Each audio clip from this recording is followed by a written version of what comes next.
My name is Rebecca Galindo. I am the director over the Emergency Shelter Assessment Center. What does the Assessment Center and Shelter entail? It entails providing services for children in foster care or that are temporary or primary custody of the state. It provides emergency services as well as assessment center services or assessment services.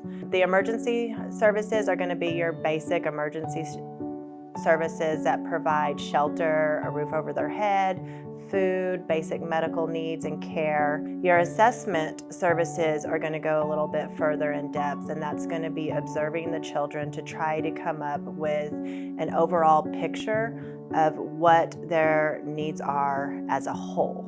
Not just their emergency needs, but all their needs, their psychological, their emotional, their behavioral needs.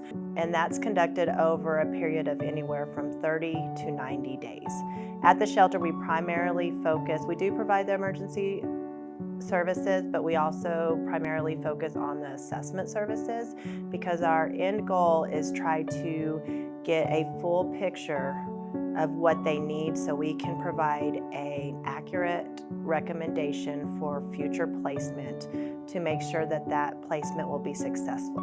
But what we run into a lot in the past and what we've seen is if we don't get a clear assessment on the children, then they tend to hop or bounce from placement to placement, which isn't in the best interest of the child. They'll be placed in a home or a placement that's not equipped to meet their needs. And so with the assessment, we can provide a recommendation of what services they need or what their needs are to ensure that the home that they go into, whether it be a foster home, a group home, or reunification with the family, we are able to provide them with information and services that we've already set up to help make that placement successful long-term. A child gets placed in the shelter through the state or through St. Francis.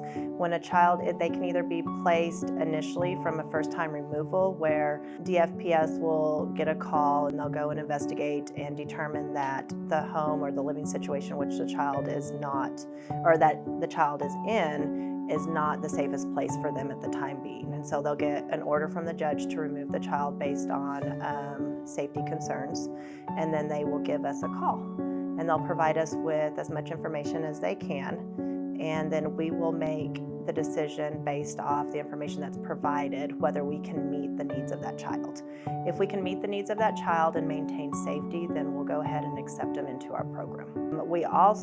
There can also be referrals from from the state for kids that have not been successful in a placement and they've already been in care, but for whatever reason they're not thriving in their current placement and they need an assessment or they need a different placement and they can't find any other home that can meet their needs or that can accept them at the time. And we'll go through the same process, see if we can meet their needs and provide their services, and then we'll accept them based on our decision on how well we can meet their needs and provide safety for them.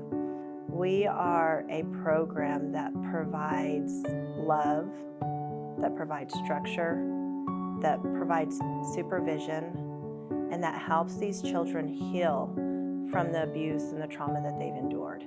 We focus on building positive and healthy relationships with the children, and we also focus on helping them to develop a sense of self and coping skills to help them with what they're struggling with, so that when they leave us, they have some kind of foundation to feel like they're in control and like the world's not ending and that it's going to be okay.